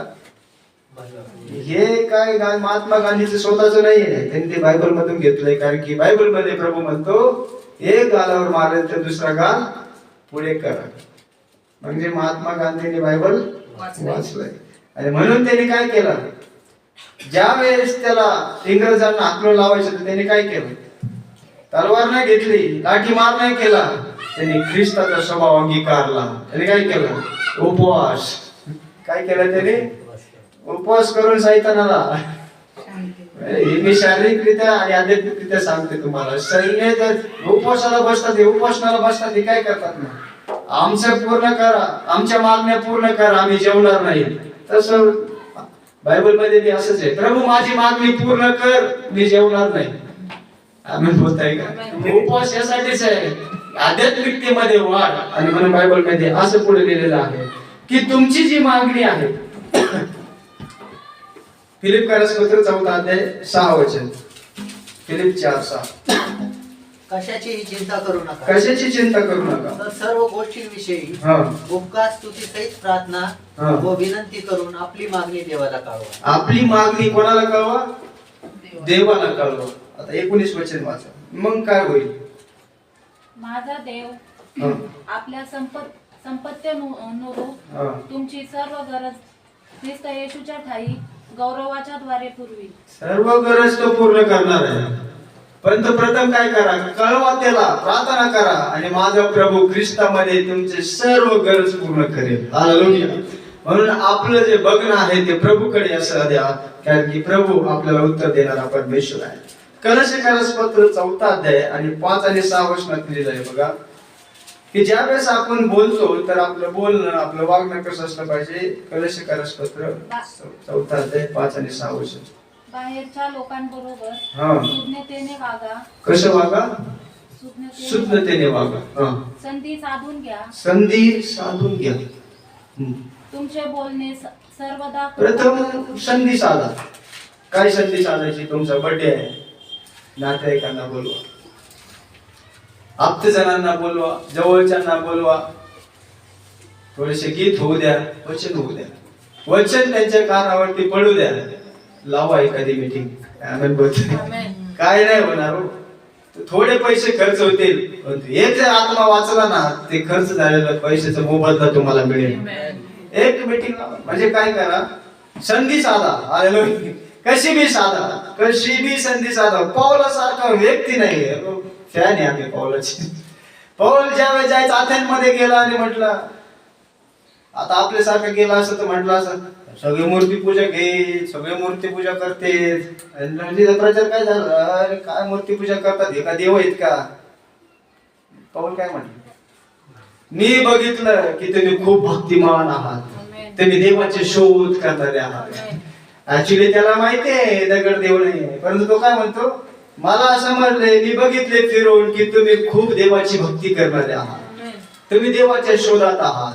मग बघा तो म्हणतो, मी तुमच्यामध्ये एक अशी विधी बघितली की त्या विधीवरती लिहिलेलं आहे, अज्ञात देवासाठी. मग मी तो अज्ञात देव कोण आहे, त्या देवाला प्रचार करण्यासाठी मी आलेलो आहे. मग तो अज्ञात देव कोण आहे, तुम्ही ज्याला ओळखत नाही, तो सृष्टीकर्ता परमेश्वर, तो आमचा प्रभू आहे. अज्ञात कोण, तुम्ही त्याच्यासाठी विधी बांधली ना, त्या प्रभूचा प्रचार करायला मी आलेलो आहे. आजचे म्हणतो देवाचे नाव बी नको घ्यायला, आणि मला माहितीये ती मूर्ती बी काय नाही, त्यांचे नाव बी काय नाही, माझा प्रभू सर्व सामर्थ्य आहे. मी त्यांचं नाव घेतल्याने, तुम्ही त्यांचं नाव घेतल्याने काही फरक पडत नाही. माझा प्रभू सर्व समर्थ प्रभू आहे, तो माझ्या विराजमान आहे माझ्यामध्ये, मला कसली चिंता नाही. म्हणून काय म्हणायचंय, तो म्हणतो संधी साधा. काय करायचंय, संधीचा चांगला उपयोग करा. हालेलुया. गुलाब ब्रदरने काय केलं, मुलगा एक्सपायर होऊन 5-6 महिने झाले, पण तू संधीची वाटच बघत राहिले कधी मीटिंग ठेवायची, कधी मीटिंग ठेवायची, कधी अशी मीटिंग ठेवली असते तर कुणीच आलं नसतं. असं म्हणलं असं ना, प्रार्थना आहे घरी या ना. पण ते दुःखाची घटना समोर ठेवली. ऍक्च्युली 5-6 महिने झाले ते, आता काही करायची गरज बी नव्हती. परंतु फक्त लोकांना सांगायचंय याच्याविषयी प्रार्थना आहे, याच्याविषयी लेकराचा फोटो टाकला, बॅनर तयार केला आणि या सगळ्याचे. आता ते सगळं येण्याने काय ते जीवन काय परत येणार नव्हतं. परंतु जे वचन पुनरुत्थान आणि जीवनाचं आहे ते लोकांना समजलं पाहिजे की मेल्यानंतर मी एक जीवन आहे, याचा प्रचार झाला पाहिजे. म्हणून संधी साधली. आम्ही बोलतो. आज मी तुम्हाला काय सांगतो, ख्रिसमस असू द्या, न्यू इयर असू द्या, तुमचं काय असू द्या, संधी साधा. ख्रिसमस कशाला करायचं? ख्रिसमस नाही करायचं मला बी माहिती आहे ना, मला माहिती आहे ख्रिसमस नाही करायचा. परंतु त्या दिवशी संधी साधा. संधी काय असते? त्या दिवशी तुम्ही मीटिंग लावू शकता, लोकांना बोलू शकता आणि खरा ख्रिसमस काय सांगू शकता. खोटा ख्रिसमस तर चालूच आहे ना, चालू आहे का नाही? जोरा जोरात चालू आहे, पताके चालू आहे, चर्च सजवणं चालू आहे, क्रिसमस ट्री चालू आहे, घरोघरी सांता क्लॉज फिरतोय. खरा ख्रिसमस काय आहे? येशू माझ्यासाठी जन्मला, माझ्या पापासाठी. हे प्रचार करा ना. लोकांना खरा ख्रिसमसच माहित नाही, खोटाच इतका मोठा झालेला आहे. खरा ख्रिसमस तुम्हाला आणि मला समजलेला आहे. परंतु आजच्या आपल्या इंटरनॅशनल 25 तारखेला एकत्र नाही, काय होतं एकत्र एकत्र? मला माहिती आहे येशूचा जन्म 25 तारखेला झालेला नाही. आणि तर मग तुम्ही बी कोणती तरी तारीख द्या, त्या तारखेला येशू जन्मलेला नाही. अंदाज लावलेला आहे की तो मार्च एप्रिल महिन्यामध्ये जन्मलेला आहे. कोणती डेट आहे प्रभूने ती दिलेलीच नाहीये. काय आम्ही बोलतोय? मग तुम्ही कोणत्या दिवशी आज एकत्र, आज बी जन्मला असेल प्रभू माहिती नाही ना. पण जन्मला तर म्हणजे आज तर आराधना होते ना, होऊ द्या ना. संधी साधा, संधी साधून चांगली अशी संधी साधा की लोक आले पाहिजे आणि वचन लोकांपर्यंत गेलं पाहिजे. आपण येशूचे अनुयायी आहोत. येशूकडे बघा. येशू प्रत्येक वेळेस संधी साधून काम करायचं. काय बोलतायचं? तो कशी संधी साधली माहिती त्याने? वेळ आली आणि सर्व शिष्य लोक जावे, त्याने सगळ्या रात्रभर मेहनत करू दिली. कारण काय प्रचार करायचंय करा, काय तुम्हाला धार्मिक जीवन दाखवायचंय दाखवा लोकांना, काय मोठं जाळ टाकायचंय टाका. सगळे रात्रभर मेहनत करून थकले आणि येशू आला की नाही? आणि म्हटलं इकडे जाळ टाका. अहो प्रभू मेहनत करू करू थकलो, प्रचार करू करू थकलो, पण एक बी आत्मा भेटा ना. मी आध्यात्मिक सांगतोय, थकलो ना प्रभू. आता झाले 25 वर्ष झाले, 10 वर्ष झाले, सांगतोय प्रभू म्हणतो आता वेळ आलेली आहे. वेळेची वाट, संधी साधा. प्रभू म्हटला हे थकलेत, आता यांना जर दिलं तर हे विश्वास करतील की मी मसीह आहे. नाही तर मासे भेटले असते आणि येऊन टाक तिकडे तिकडे. कशाला प्रभू, आजच मासे आहेत ना भरपूर. समजते का? तो चमत्कार त्यांना वाटला नसता की ज्यावेळेस त्यांना नुसतं मासेच भेटत असत. चमत्कार जेव्हा वाटला ज्यावेळेस रात्रभर मेहनत केली आणि एक मासाही हाती लागला नाही. येशू आला, म्हटला पेत्रा डावीकडे जाळ टाक. त्याने जाळ विश्वासाने टाकलं. प्रभू तू म्हणतो म्हणून मी टाकलं. त्यांनी वडलं ना तर वडता येणार नाही इतके मासे त्याच्यात आले. म्हटले हा मसीह आहे. संधी साधा. हालेलुया. एक संधी साधून तुम्ही काही करू शकता. हो, जगातले लोक तुम्हाला माहिती आहे का, जागरण गोंधळ करतात. आणि जागरण गोंधळाला किती खर्च येतो? 50-60 लाख रुपये खर्च करतात फक्त जागरण गोंधळ. काय जागरण गोंधळ घालायचं आणि त्याला 50-60 लाख रुपये खर्च करतात. ते बी गोंधळ घालते तर आजूबाजूचे बी गोंधळ. काय सांगायचंय? म्हणजे ज्यांच्याकडे सत्य नाही ते इतकं पैसे खर्च करायला तयार आहे. तुम्ही मी काय करतो समजतंय का ते काय बोलतोय? लोक कर्ज करतात. तुमच्या मुलाची शांती घालावं लागेल, मग काय करावं लागेल? तिकडे जावं लागेल, हे करावं लागेल, ते करावं लागेल, असं करावं लागेल. किती खर्च येईल? 50,000 खर्च येईल. हा ठीक आहे ना का? लोक इतके वेडे आहेत. आणि आज आपल्याला सत्य समजलंय. चापसून दर्शन द्यायला एवढं द्यावं लागेल का? नाही, थोडस कमी करू आपण, म्हणजे माझं बी झालं पाहिजे, चाललं पाहिजे. तुम्हाला माहिती प्रभू काय म्हटला? जे कैसरचं ते कैसरला, जे प्रभूचं ते प्रभूला. आपण वाढत काय नाहीये, कारण की आपण कमजोर मनाचे आहेत. कॉलगेट कंपनीचा मालक तुम्हाला माहिती आहे? ऐकलंय तुम्ही कॉलगेट कंपनीचा मालक? ऐकलंय का त्याची साक्ष कधी? ऐकलं असेल. काय ऐकलंय? त्याची जी इन्कम आहे, टोटल इनकम में से 10% हाँ 10% खुद के पास, 90% खुदा के लिए. म्हणजे इतकं इन्कम त्याला आहे की ते 10% स्वतःकडे ठेवतो ना, ते समाता त्याला नाकीला येते, 90% तो प्रभूच्या सेवेसाठी देऊन टाकतो. आणि आजपर्यंत कोणीही त्याच्या तोडला उभा नाही आहे. किती जण आले, प्रत्येक जणाच्या तोंडात काय आहे? मस्त तुम्ही पतंजली काढा, मस्त तुम्ही वेगवेगळे प्रोडक्ट काढा, तरी लोक काय म्हणतात? कॉलगेट द्या. हे काय नाही आहे. म्हणजे बघा, प्रभूसाठी देणं, प्रभू तुम्हाला किती उंच करतो. मला काय म्हणायचं आहे की प्रभूकडे बघा, प्रभू आपल्याला आशीर्वादित करणार आहे. लोकांकडे बघू नका, सेवकाकडे बघू नका, प्रभूचं काम वाढलं पाहिजे, इकडे लक्ष द्या. आम्ही बोलतायचं.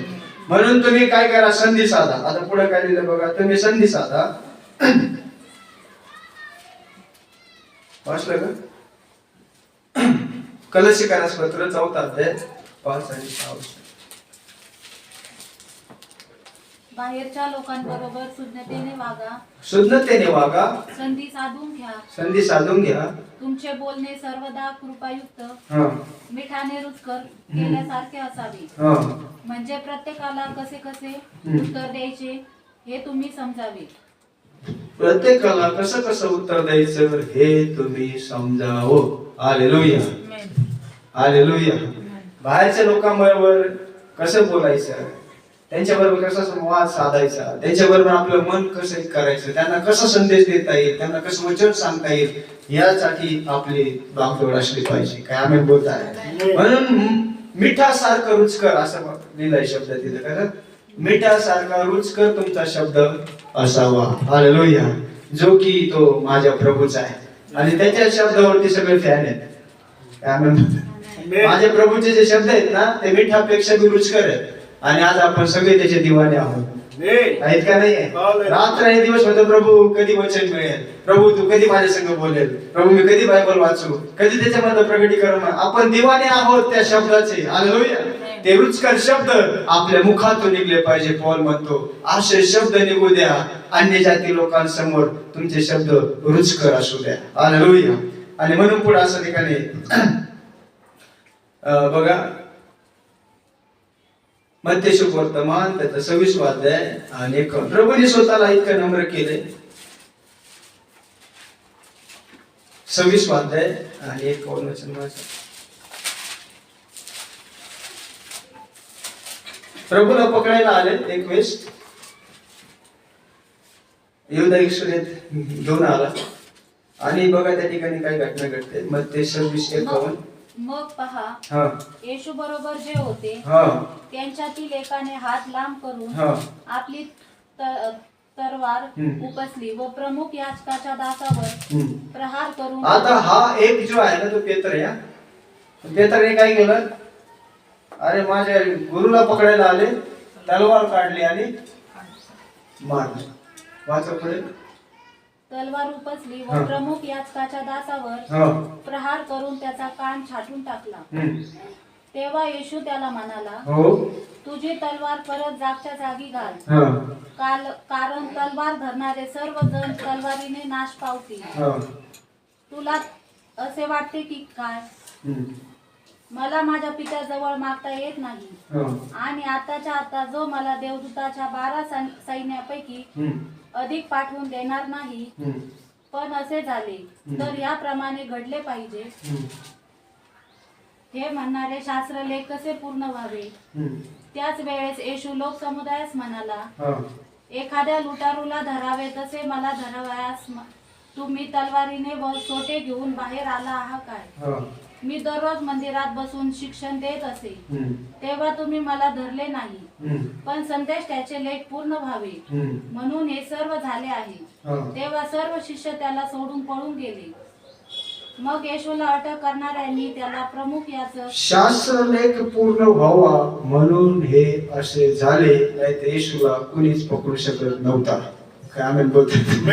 कारण की येशू शब्द होता. त्याला पकडणारे त्याच्या मागच होते, परंतु पकडूच शकत नव्हते जोपर्यंत त्याची वेळ येत नव्हती. जेव्हा वेळ आली, येशू म्हटला, आता तुम्ही मला पकडू शकता. परंतु पेत्रला राग आला. धरून घेऊन चालले म्हटल्यानंतर त्यांनी त्याच्याकडे तलवार होती, काढली, कानच कट केला. तो बी कोणाचा?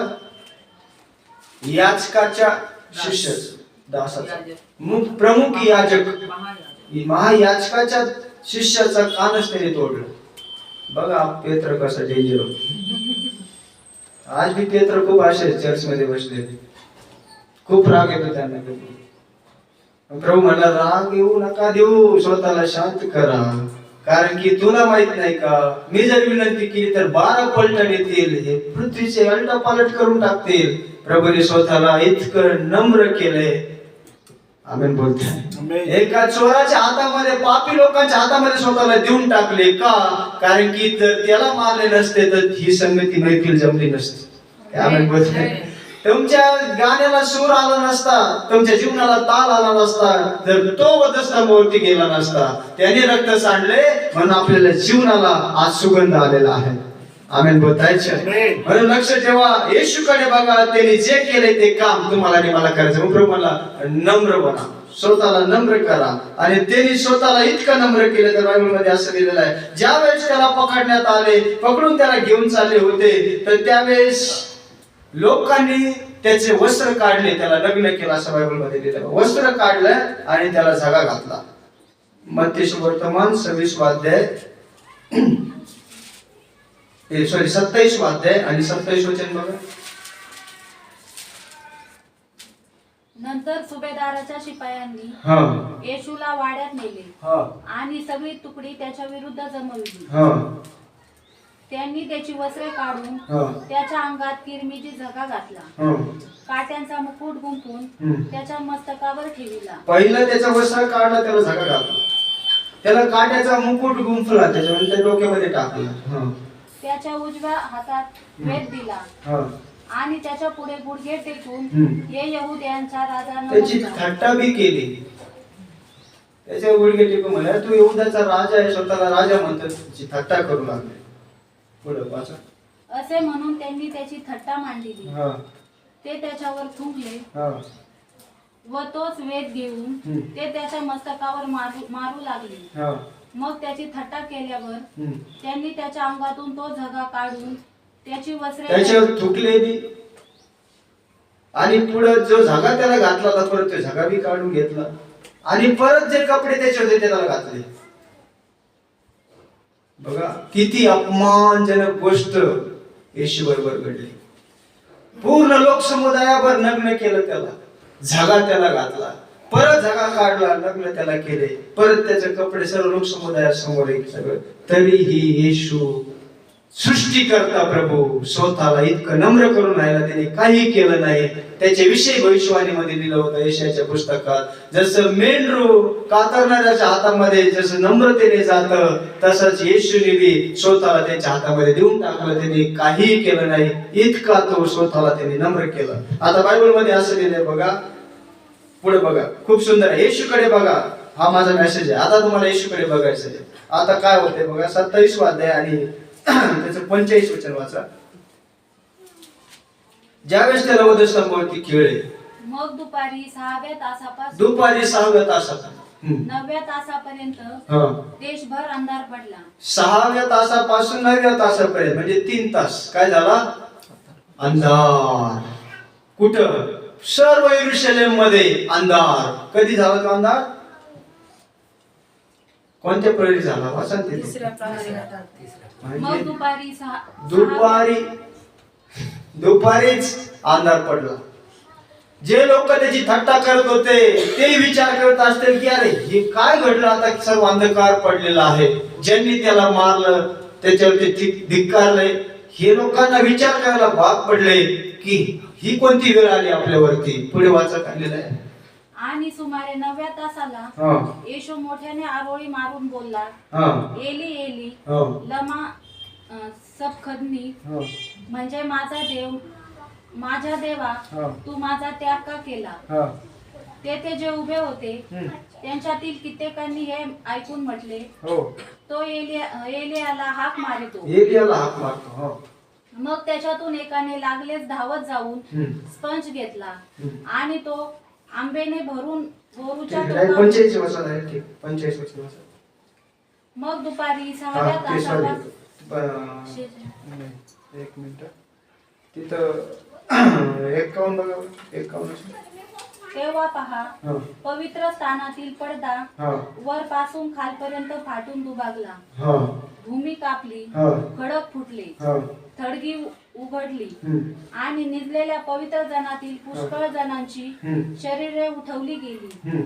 ते त्याच्या पुनरुत्थानानंतर थडग्यातून. तिथं असलेले काय शतपती व पहारेकरी म्हणाले, हा देवाचा पुत्र होता.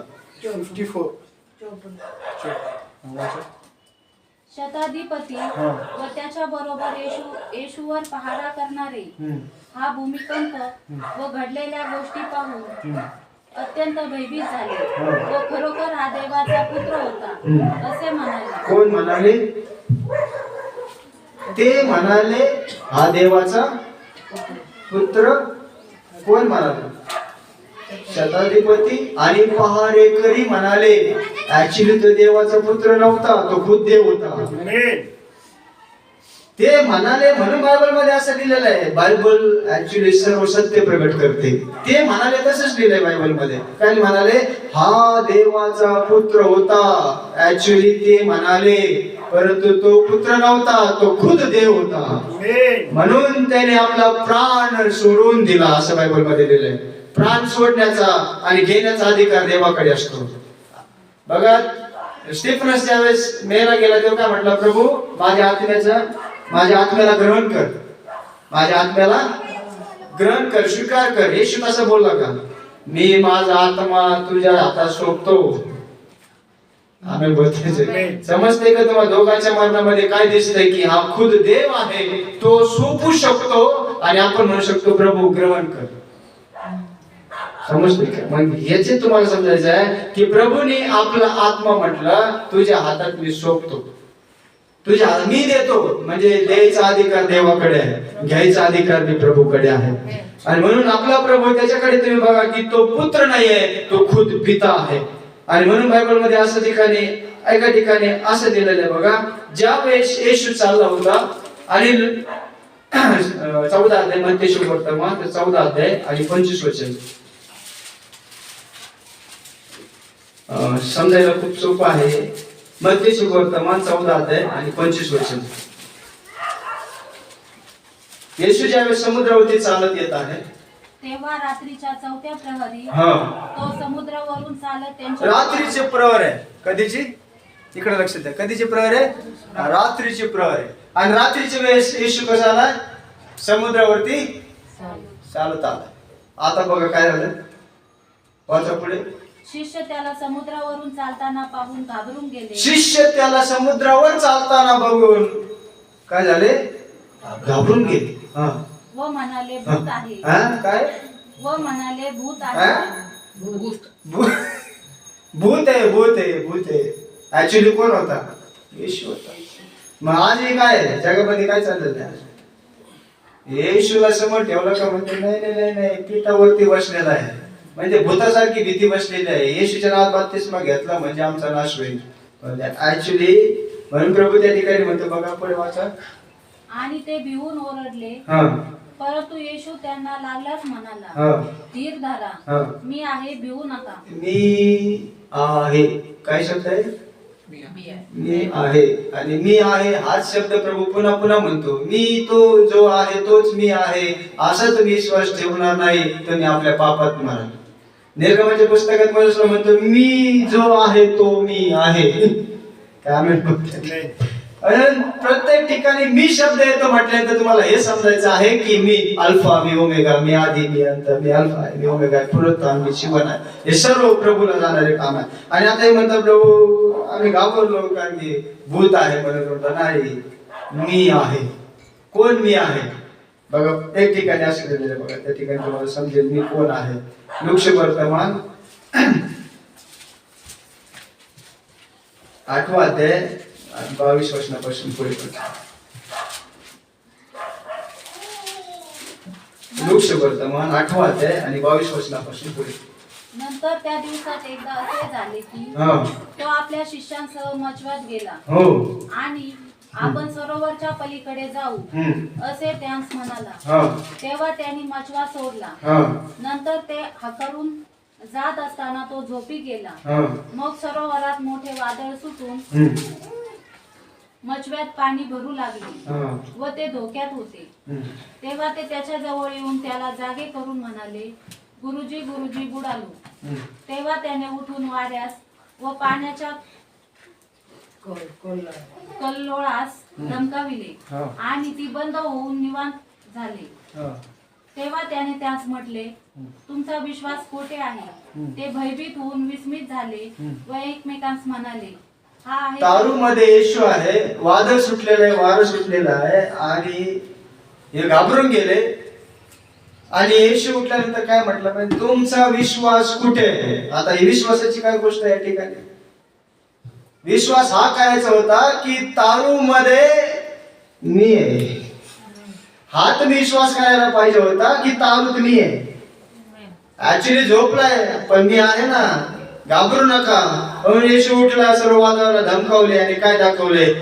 वादळावर आणि वाऱ्यावर बी प्रभूचा अधिकार आहे, पाण्यावर बी प्रभूचा अधिकार आहे. या गोष्टी प्रभूने दाखवल्या. आणि मग तो म्हणतो, तुम्ही विश्वास का हा ठेवत नाही? कारण की तुमच्या तारूमध्ये मी विराजमान आहे. आजचा संदेश आहे, येशूकडे बघा, येशू तुमच्या तारूत विराजमान आहे. परंतु आज कधी कधी अशा काही गोष्टी येऊन जातात की येशू तारूत आहे हेच आपण विसरून जातो आणि भलत्या गोष्टीच आपल्याकडे खूप येऊन जातात. काम नाही, आजार पण लागलेला आहे, खूप बिकट अवस्था आहे. No no no no no no, तारूत येशू आहे. या सगळ्या गोष्टी दूर ठेवा. म्हणा, माझ्या तारूमध्ये येशू आहे. मला या गोष्टीकडे बघायचं नाही की जे मला संसारिक गोष्टीकडे खेचलं जात आहे, आजारात पाडलं जात आहे, वेगवेगळ्या गोष्टी माझ्या जीवनामध्ये येत आहेत, आध्यात्मिकतेमध्ये पडाव येत आहे. नाही, मला बघायचंय माझ्या तारूमध्ये येशू विराजमान आहे. या शिष्यांच्या तारूत येशू होता, परंतु हे घाबरून गेले. म्हटले, आता मेलो, आता मरणच आहे, आता काय शेवट, आता काय राहत नाही. आणि प्रभू, तुमचा विश्वास कुठे आहे? तुमच्या तारूमध्ये मी विराजमान आहे. हालेलुया. आज तुम्हाला श्वासन द्यायचंय. हे 2026 मध्ये तुमच्या तारूत येशू बसलेला आहे. त्याला तुम्ही मालक करा. म्हणा, प्रभू माझं तारू तू चालव. आमेन बोलताय. एकदा असं झालं, एक घटना घडली.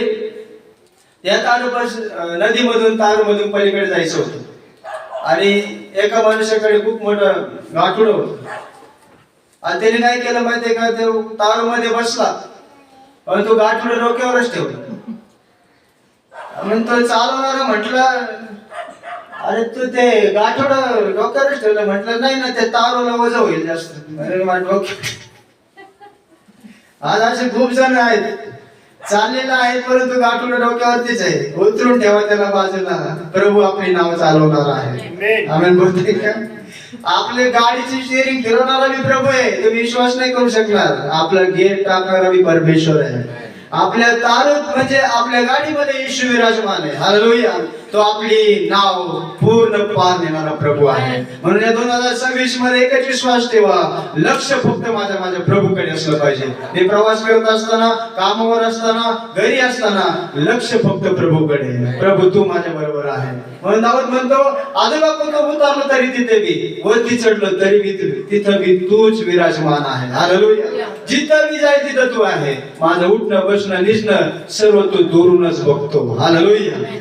म्हणून म्हणायचं आहे, आज माझं लक्ष माझ्या प्रभूकडे लागलं पाहिजे, कारण की तो मला सांभाळणारा प्रभू आहे. हे गीत गाऊन प्रभूची स्तुती करूया. प्रभू धन्यवाद. हालेलुया. जसे की गीत गाऊन प्रभूची स्तुती करूया. हालेलुया. आपल्या तारूमध्ये येशू विराजमान आहे आणि म्हणून चिंता न करता पूर्ण चिंता प्रभूवरती टाका. मला प्रभू सांभाळणारा आहे. हालेलुया. हालेलुया. ना छोड़ेगा, ना छोड़ेगा, ना छोड़ेगा, ना छोड़ेगा, अकेला कभी ना छोड़ेगा. ना छोड़ेगा, ना छोड़ेगा, ना छोड़ेगा, ना छोड़ेगा, अकेला कभी ना छोड़ेगा. कभी नहीं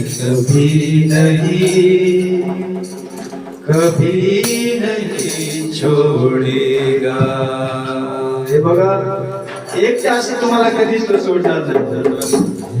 कभी नहीं कभी नहीं कभी नहीं छोडेगा. ना छोड़ेगा ना छोड़ेगा ना छोड़ेगा ना छोड़ेगा. अकेला कभी ना छोड़ेगा. कभी नहीं कभी नहीं कभी नहीं छोड़ेगा. कभी नहीं कभी नहीं छोड़ेगा. वादों का सच्चा है, जज्बा अच्छा है. वादों का सच्चा है, जज्बा अच्छा है. कोई भी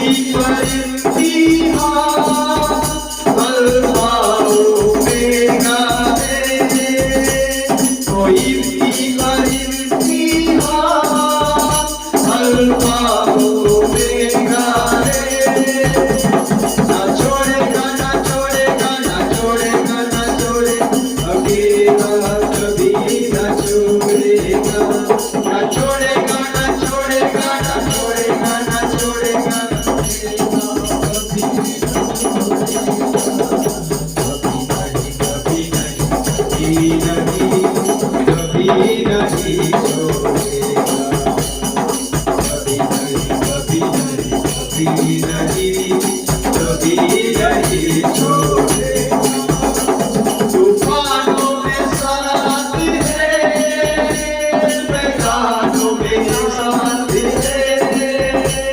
तूफानों में साथ है, मैदानों में साथ है. जब उसकी वो खुद ही लड़े, निशानों में सुनिए, ये हमारी नहीं है, ये जब खुदावंत की है. इसलिए लड़ना, युद्ध में लड़ाई तो चलती रहेगी, लेकिन विजय देने वाला खुदावंत प्रभु यीशु मसीह हमारे साथ है. जब उसकी वो खुद ही लड़े, निशानों में साथ है. एक बार जब उसकी वो खुद ही लड़े, निशानों में साथ है. वो साथ है, वो साथ है, वो साथ है, वो साथ है, वो साथ है,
वही तो है खुदावन, वही तो है राज करने वाला, कल्ला जिगानी वेग से हमारा राजाओं का राजा, वही बल, वही ताकत, वही सामर्थ हमेशा हमेशा के लिए। हालेलुया, खुदावन विराजमान है, उसकी ताकत, उसकी बरकत और उसकी शौहरत हालेलुया हमारे दिलों में विराजमान है।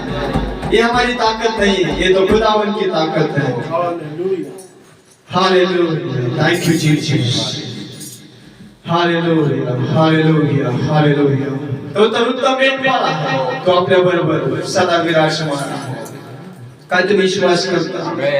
ओ वादों का सच्चा है, चलवा चाहे।